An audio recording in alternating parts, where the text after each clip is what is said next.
Welcome to another episode of The Brand Called You, a podcast and podcast show that brings you leadership lessons, knowledge, experience, and wisdom from thousands of successful individuals from around the world.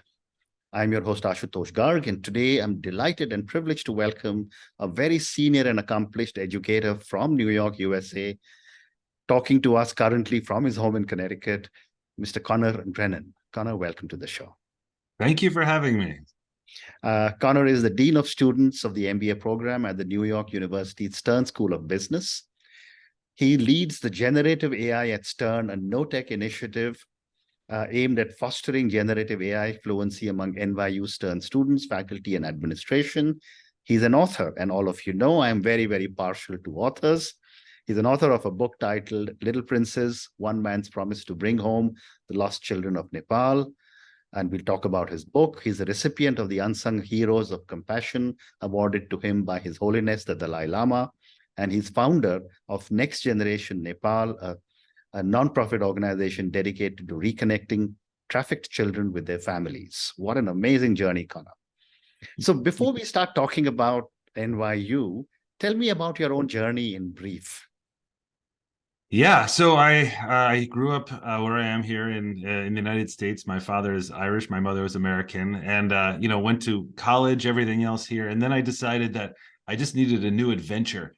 And so I ended up, when I was 21 years old, moving to Europe, moving to Prague for about 6.5 years and working on peace and reconciliation there, and then moving over to Brussels for another 1.5 years. So I really spent my 20s in Europe on peace and reconciliation in the Balkans. Wow. And then I decided, I need to travel. So I spent 1 year traveling around the world, and strangely enough, ended up in Nepal, just really to, I thought hike the mountains and everything like that. But I decided that I should do a little bit of volunteer work just to make, my mom happy, really, and, to make people think that I was a good guy. And I ended up during the war in Nepal, working in an orphanage there for a little bit of time, and then discovered throughout the course of this time working with this orphans that these were all actually trafficked kids and not true orphans. Wow. And so anyway, long story short, I went around the world. I came back to Nepal, and I ended up starting an organization out there during the war to rescue trafficked children and reunite them with their families. And then I met my wife, who's American. I met her out there, ended up moving back to the United States. Of course, we still have Next Generation Nepal out in Nepal. Went to business school at NYU. And because I'd been writing so much about my time in Nepal, I got a big book contract with a book that ended up being fairly successful. And so I ended up writing the book. And then that took me back to Stern to be Dean of Students. And then in the last 6 months, we've seen the world blow up with generative AI. And I decided, okay, my wife is in artificial intelligence work, and I needed to provide this for my students. And so I, really got very fluent on it, started training all our people on it. Amazing. And I was trying to get information from other people about it, found out that a lot of the world was still learning on it too. And that kind of brings me to today. Fascinating. Wow, what an amazing journey. So let's now talk about the Stern School of Business, where you're the Dean of Students for the MBA program. Let me start by asking you, what is your vision for the future of the MBA program at NYU Stern, and how do you plan to adapt to the changing business landscape? It's such a good question. We think about this all the time. So I was a student at NYU Stern, and I'm really partial to this school. We have a tech MBA program and fashion MBA program, and we have just some of, I think, I'm biased, of course, but I think we really have some of the great students, and I love our community. And we really thought a lot about the future, especially now, because in the last few years, obviously, there's been, much more of a push away from the very hard skills, which you have to learn in an MBA program, to the soft skills, sort of like what you do on your show, I think, around leadership. And what do people need to really bring out the best in other people? And I think that's where we find as an MBA program, as future leaders, that's going to have the most value. Not just can you do great spreadsheets, but how can you bring out the best in other people and make them feel really fulfilled and have purpose in their own life and in their own professional life. So that's sort of where we were going. And this was the evolution. And all of a sudden, evolution has sped up in the last 6 months with generative AI. And so now we've sort of pivoted our thinking slightly, where we're thinking, well, what's even education look like when you don't have the ability to just test students in the same way you were able to test them in the past? And that raises questions of, well, what's important to learn? I mean, is it important? Now, as a writer, I believe it's important to write, Correct. but is, are writing papers the best proxy for grading? In other words, like, is this the best way of testing students' knowledge? Or do we have to come up with a whole new way of testing people and a whole new way of people thinking about education, even as a whole? And I believe that in an MBA program, especially a good MBA program like we are part of, I think, at NYU Stern, what we really have to do is understand, well, what does leadership look like in this area? And also, we have all these phenomenal people. So if we can get them more fluent on augmenting their own intelligence and experience with something like generative AI, we can solve this problem together. And that's really what our last few months have looked like. How wonderful, how amazing. And my next question is, and I've often wondered this, because I'm an MBA 42 years ago, but, there is a lot of focus now on the practical real world experiences and how students are immersing themselves in what's really happening in the world outside. How do you balance the need for academic rigor with a focus on practical and real world experiences? Yeah, that's I'm glad you bring it up, because that's another real evolution in our program. Over the last, I would say, probably 8 to 10 years, we've really focused on what we call experiential learning. And as you know, the best way to learn is to do things and to experience them. And so, of course, we need to send our MBAs out into the world with the rigors that you talk about. They need to have certain sort of qualifications in terms of quantitative and qualitative skill sets. But what you're talking about, I think, is really critical, because this is how people actually learn. They learn through experience in a way that you don't necessarily learn from a textbook. Correct. Which is, I think, also why generative AI has been so exciting. So, I work on generative AI across industries, and I consult with, industries sort of, across the spectrum of the corporate landscape. But one of them is in education. And one of the things that we think about a lot is, generative AI, because it allows you to, create characters and scenarios and situations, it really is allowing us to become much more experiential in how we learn. And I've even seen this with my own children who are in, 12 and 14 years old. Even they are creating, when they talk about immigration, they'll make it a very experiential thing through generative AI, rather than just reading, this person moved to this place. And so when we think about experiential, I think everything's experiential. And I think when I do trainings for corporations around how to use generative AI, one of the first things I say is, use this experientially. Use this to create, focus groups and characters and situations that you couldn't put yourself in. And it creates exactly that experience, like what you're talking about. Fascinating. So I've got to ask you the question on generative AI, because you're obviously very passionate about it. I'm not so well prepared, but tell me a little bit about what is generative AI for my viewers and listeners, and how is the Stern School of Business doing some amazing work in this area led by you? Yeah, thanks for asking. So it's funny, right? I mean, I would have not even, 6 months ago, we would have been having a very, very different conversation, but the world is changing so quickly. And I think we're all racing to catch up. And what I always tell people is, you're not behind, even though something like ChatGPT now has, more users than, anything else like in the history of the world. It's really not being used all that effectively. So I think that a lot of people feel like they're really behind. They're not. You're not behind. Nobody's behind. It's more just, we're all figuring this out together because it's so brand new. So when we talk about generative AI, we're really talking about this artificial intelligence, like a ChatGPT, or like, image generation from text, which people have probably seen. But really what I'm talking about is these sort of essentially chats where you can talk with this, machine in this software that really feels like a human. In fact, it's almost impossible to distinguish from a human. They've done a lot of tests where they've said, okay, write me a paper, and professors cannot tell whether it's written by a human or by the machine. And this is fascinating, because it really shifts how we think about interacting with programs.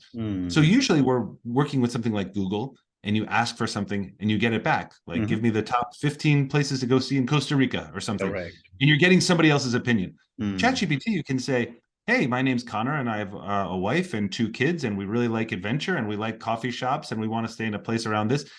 And ChatGPT will talk to you as if it's a real person, saying, well, this is probably what you'd like, Conor. And what do you think about this? And what do you think about this? And it's incredibly, incredibly powerful, just for pretty much every application. And so for us at Stern, what we're thinking is, well, gosh, if we can use this not just to sort of create efficient an email to my boss, ChatGPT, and it will do it within a second. But you can also say, hey, I'm thinking about a new performance management system for my company. How should I think about that? And it will talk to you like the most brilliant performance management guru in the world. Correct. And you can have a conversation. And the thing that excites me about it the most is the fact that it really takes what you know and reflects that. It gets to know you and then is able to expand and expand and expand. And that's where generative AI is really changing everything. And that's why we hear it everywhere. It's the buzziest of buzzwords. It's why we hear it everywhere. But why also we haven't sort of really had a chance to explore it so deeply, because it's so powerful. Correct. No, you're so right. I mean, I'm almost addicted to ChatGPT, but now there are many more things that I've got to experiment with. But one more question relating to Stern, and then we move to your book. Yeah. The US is the hub of startups and entrepreneurship, the world's largest country for startups and entrepreneurship. How does your program at Stern, play a role in developing entrepreneurs within the MBA program? Yeah, I'm glad you bring that up too, because it's really an MBA program. When we bring people into the program, we're looking for entrepreneurs. Correct. We're looking for people who are self-starters. We're looking for people who have, you don't have to have an idea about what a business you want to start. I don't mean that. I mean, kind of, I think what you're talking about, which is a real entrepreneurial mindset, which is I'm going to come in and I'm going to, I love the title of your program, A Brand Called You, because you want to build yourself. You want to build who you are. You want to add what you can bring to the world and add that to sort of like the body of work of the world. And so when we think about startups and entrepreneurship, of course, we have our centers, that are really focused on entrepreneurship, where we have, New York City is such a hub. So we have all these incredible incubators and everything like that for our students to participate in. Correct. But with NYU Stern, I think what we also do is try to integrate that throughout the student body and throughout every class. So every class, even if it feels like a little bit of a more normal class, let's say, it also incorporates kind of that entrepreneurialism, where it's like, well, how would you approach this? How would you approach it? And not memorize this and go to here. And I think what that helps us do is really produce some of the great, entrepreneurs, either where they're, starting some of these massive companies, which would be great. Everybody would like to do that. But more importantly, even just getting into the workforce and acting as a leader and an entrepreneur, and really helping their own company, whatever that company is, innovate and integrate their own sort of entrepreneurial spirit to their team, and create something where the world is really thinking about how to do work in a whole new way. Wonderful. So I've got the one more question which I've got to ask is that how do you, as the Dean of Students, envision the MBA program evolving over the next few years and to remain relevant and continue to keep attracting top talent? I think it is one of the big questions that we have to face, because we can't live in a world where, we're not back in 2005 or something, where everybody's going to be an investment banker and we're just looking to churn out people to fill these slots. That's not what an MBA program should be about. Excuse me. I think an MBA program should really be about how are we allowing people to evolve with the times, number one. So when they come out, how are they thinking about, diversity and inclusion? How are they thinking about purpose? How are they thinking about leadership? And then beyond that, now and most recently, how are they thinking about things like ChatGPT, AI, generative AI? How are they thinking about how this remakes the world? And so if we get too locked into classes, which are critical, of course, statistics, accounting, all those things are critical, but we really have to recognize that we're in a place where artificial intelligence is starting to automate some of those skill sets to a certain degree. And I think what the world is really yearning for, and what we are really yearning for, is a human interaction. And what we see is what drives people to stay at a place versus go to a place, what drives people to be their most productive selves versus not. And a lot of that just comes from the leadership of the person immediately above them. And so when we think about the evolution of the MBA, I imagine something more like that, where we are like turning out people who are leaders, empathetic, understand purpose, understand diversity and belonging, everything else. And now increasingly understand how artificial intelligence will disrupt every industry. Well said, well said. After hearing you speak about Stern, I was thinking, I wish I was young enough to have come back and applied to Stern. Yes, we would have loved it. Maybe as Indians believe in my next life, who knows? That's right. That's right. We will welcome you back. Thank you. So let's move to your book now, Conor. Your book titled Little Princess, One Man's Promise to Bring Home. The Lost Children of Nepal. I'm going to ask all our viewers and listeners to go and check out Mr. Conor Grennan's book. I'm going to check it out myself. So, you told me very briefly about, when you came back from Nepal, but I want to ask you the question again. What inspired you to write the book? I'd always been a writer. So everything that, I kept a journal pretty much my entire life. So I don't know if I was really inspired to become, I guess my father was, is a writer. So I always loved to write. I just loved to write and track my life and everything, but I never thought about writing publicly, if that makes sense. I just kind of always kept journals and wrote for my own amusement, really, Correct. to be honest. Correct. And then when I got to Nepal, and when I was traveling, especially, it was just a continuation. I was always writing down everything that I saw and everything like that. And I think this is always a great lesson for people who are aspiring writers as well, which is, if you're an aspiring writer, just write. Just write. Don't worry about what's going to go out. So most importantly, keep writing. And secondly, be yourself. Don't try to copy somebody else's voice, because whoever voice you're trying to copy, that's already out there. Everybody already wants the big Stephen King books or something. They can go to Stephen King. They're not going to go to a bad version of my Stephen King. Correct. So be your own voice. And so what I found was that because I was always writing just for myself, I wasn't worried about what the world thought about my writing. And so I was keeping a blog, and that blog had a following to a certain extent, and everybody was following along with my adventures in Nepal and everything like that. But then eventually when I came back, and I was featured in a couple of magazines for the work that I'd been doing, and a literary agent found me and said, "Hey, would you like to write a book?" And I said, "No, I'm too busy. Thank you, though." And this is when I was getting my MBA. I was very busy. And I was running Next Generation Nepal. And she said, "Well, listen, I've looked at your blog. You've really already written the book." That's the other thing that why writers should keep on writing. You have to produce content. You can't just sit down one day and write 300 pages. So she saw how much I had already written. She said, "Let's turn this into a book." And that's what we did. Wow. Wow. So my next question is that, you spent a lot of time with children, and as you said, a lot of them were trafficked children. How did your relationship with the children at the Little Princess orphanage develop, and what impact did it have on you? Yeah, it's sort of funny because it's a little bit embarrassing, because I will admit that when I first got to Nepal, I didn't love kids. I didn't even really like kids. I'll be honest. I got out there and I thought, I'm going to volunteer in an orphanage in Nepal, because I'm sure to my friends back in the US, they'll think that sounds very exotic and interesting.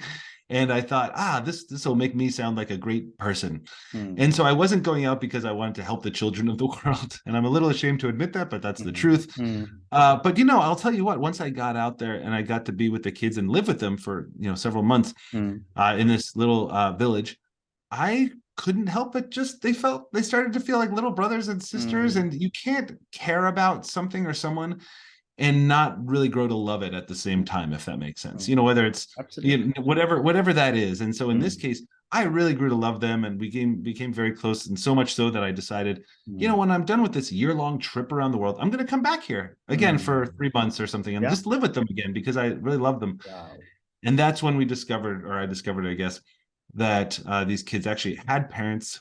Kind of a longer story, but kind of had parents and were actually trafficked. And that's when I realized, oh, these kids don't just need some care and attention. They actually need to find where their families are, because they were lost from their families who lived in very remote regions of the Himalaya.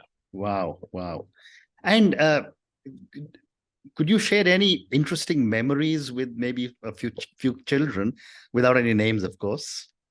Yeah, of course. I mean, I share a lot in the book. I'm super happy to. I mean, one of the amazing things was just sort of like how much, and I know it sounds a little cliche to say, oh, they taught me so much, but they really did. I mean, because I got out there and I had my own way of looking at the world, which was a very American-centric way of looking at the world. And so, when you grow up in one place, as I did, you start to think like, that's the way you see the world, and this is the right way to see the world.